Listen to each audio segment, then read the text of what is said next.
गुजरात वैसा ही है जैसे यूपी है, जैसे बिहार है, जैसे पंजाब है, जैसे एमपी है।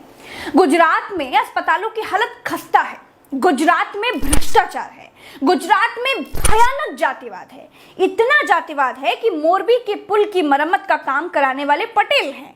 पटेलों का वोट लेना है, इसीलिए गिरफ्तार नहीं किया गया। बिल्किस बानो के रेप के आरोपी, हत्याओं के आरोपी ऊंची जाति के थे। ऊंची जाति के वोट के लिए उनको जेल से छोड़ दिया गया।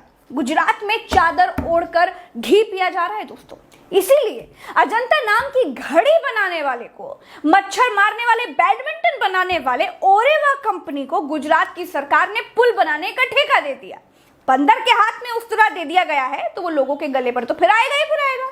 क्यों दोस्तों? अगर गुजरात के विकास का मॉडल टोटल झूठ और फ्रॉड पर नहीं टिका होता ना, तो प्रधानमंत्री के मोरबी के अस्पताल पहुंचने से पहले अस्पताल को डेंट पेंट नहीं किया जाता। वो पहले से ही डेंट पेंट होता, टाइलें नई नहीं लगाई जाती, वो पहले से ही लगी होती। प्रधानमंत्री के पहुंचने से पहले मरीजों को नए प्लास्टर न चढ़ाए जाते, पहले से ही मरीजों को सही इलाज दिया जाता, नए वाटर कूलर न रखे जाते, पीने के पानी की अच्छी व्यवस्था तो पहले से होती।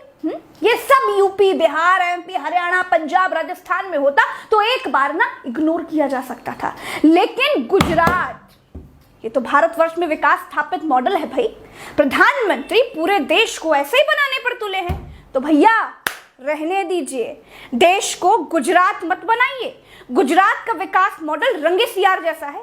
एक मोरबी कांड ने सारी कलई खोल दी। जिस गुजरात को प्रधानमंत्री नरेंद्र मोदी अपने मुख्यमंत्री काल में ही वॉशिंगटन डीसी बनाकर छोड़ चुके हैं, वहां पुल की मुरम्मत का ठेका घड़ी बनाने वाले को दे दिया जाता है। वाह भाई! सही बात तो यह है कि अहमदाबाद से बाहर गुजरात की हालत बहुत खस्ता है। सच ये भी है कि भ्रष्ट, गंदी, दोगली और रिश्वतखोर मीडिया ने अपने पिताजी के कहने पर गुजरात मॉडल का झूठा प्रचार किया।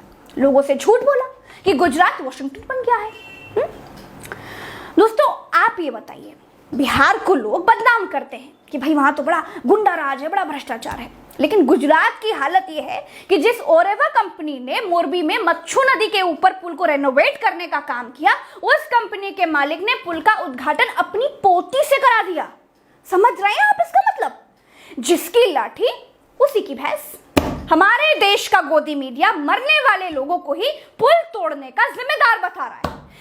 जब बात गोदी मीडिया के पिताजी और पब्लिक के बीच की आती है ना, तब तक गोदी मीडिया फंस जाता है और अपने पिताजी को बचाने के लिए लोगों को ही जिम्मेदार बता देता है।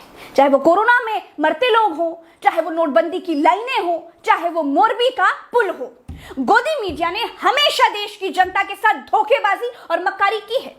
दोस्तों मैं कोई भी रिपोर्ट ना हवा में नहीं बनाती हूँ, ना ही जल्दबाजी में बनाती हूँ।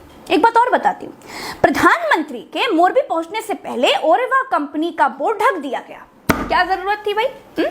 क्योंकि किसी का ध्यान सामने से ओरेवा कंपनी पर सीधा ना जाए, जिसने पुल का रेनोवेशन किया था, जिसने रेनोवेशन के नाम पर जंग लगे पिलर और तारों को पेंट करके पैसा बचा लिया। इसका बोर्ड क्यों ढक दिया गया भाई? क्योंकि ओरेवा कंपनी के मालिक पटेल को बचाया जा सके। अब चुनाव है, पटेल को गिरफ्तार करने का मतलब है कि गुजरात में पटेल वोटरों को नाराज कर देना। और देखिए दोस्तों, पकड़ा कौन गया? बाबू, मुंशी, ठेकेदार टाइप के लोगों को पकड़ा गया। पुल पर मजदूरी करने वाले लोगों को पकड़ा गया। मजदूर लोगों को जो काम बताया जाएगा वही करेंगे, ठेकेदार को जो काम बताया जाएगा वही करेगा ना, कंपनी के कर्मचारियों को जो काम बताया जाएगा वो वही करेंगे। काम बताता कौन है? काम बताता है कंपनी का मालिक। तो कंपनी के मालिक से सवाल पूछने की हिम्मत क्यों नहीं है? और एक बात ये भी है दोस्तों कि जिस गुजरात सरकार ने अपर कास्ट लोगों के वोट के लिए बिल्किस बानो का गैंगरेप करने वाले दरिंदों को छोड़ दिया हो, जो सरकार किसानों को थौर से रौंदने वाले बेटे के बाप गृह राज्य मंत्री अजय मिश्रा तेनी का इस्तीफा पंडित वोटों के लिए ना ले पाई हो, उस सरकार की हिम्मत गुजरात में जाति से पटेल ओरेवा कंपनी के मालिक जयसो को गिरफ्तार करने की कैसे हो सकती है?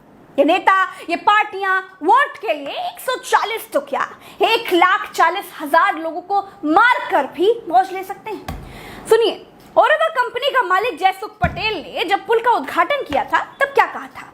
कहा था कि 8-10 साल पुल का ही नहीं जाएगा, लेकिन 12 दर्जन लोगों की जान ले गया, 2 दिन में ही ध्वस्त हो गया। આ જે રિનોવેશન કરેલું છે એ અમારી દ્રષ્ટિએ જે રીતે અમે ટેકનિકલ સ્પેસિફિકેશન જે બધું છે એના મુજબ 8 થી 10 વર્ષ સુધી આ બ્રિજને કંઈ નહીં થઈ શકે। गोदी मीडिया पिताजी की छवि बचाने के लिए आपको अपनी ही मौत का जिम्मेदार बता रहा है। चंदा जी पार्टियां चंदा लेने वालों को फंसने कैसे देंगी?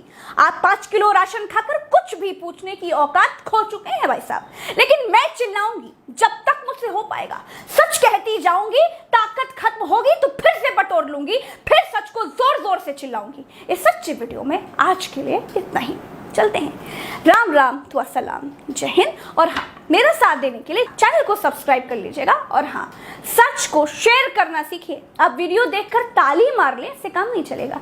सच के भी पैर लगाइए, वीडियो को पूरे भारत में फैलाइए। नमस्कार।